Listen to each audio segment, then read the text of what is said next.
एक दिन एक भूखा शेर जंगल में शिकार की तलाश में था। सूरज चढ़ रहा था और पेड़ों की परछाइयां लंबी हो रही थी। शेर थका हुआ और निराश था। दिन भर उसने कई जानवरों का पीछा किया था, लेकिन कोई भी उसके चंगुल में नहीं आया था। अचानक उसने दूर से एक छोटी सी लोमड़ी को देखा, जो चुपके से झाड़ियों के बीच से गुजर रही थी। शेर का पेट भूख से चीख रहा था और वह लोमड़ी पर झपटने के लिए तैयार हो गया।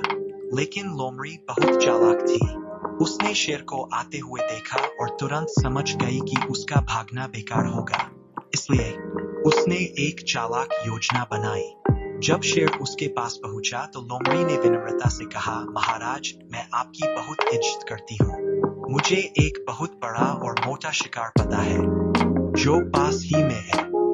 यदि आप मेरा साथ देंगे तो मैं आपको वहां ले जा सकती हूँ। शेर अपनी भूख से परेशान लोमड़ी के प्रस्ताव पर सहमत हो गया।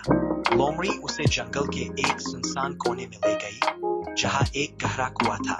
लोमड़ी ने शेर को कुएं के किनारे पर लाकर कहा, महाराज देखें, वहां एक और शेर है, उससे भी बड़ा और मोटा। शेर ने कुएं में झांका और अपने ही प्रतिबिंब को देखा। उसे लगा कि कुएं में एक और शेर है, जो उससे भी ज्यादा ताकतवर है।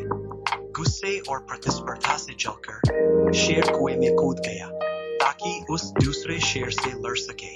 लेकिन जैसे ही वह कुएं में गिरा, उसे एहसास हुआ कि वह फंस गया है। कुआं बहुत गहरा था और वह बाहर नहीं निकल पा रहा था।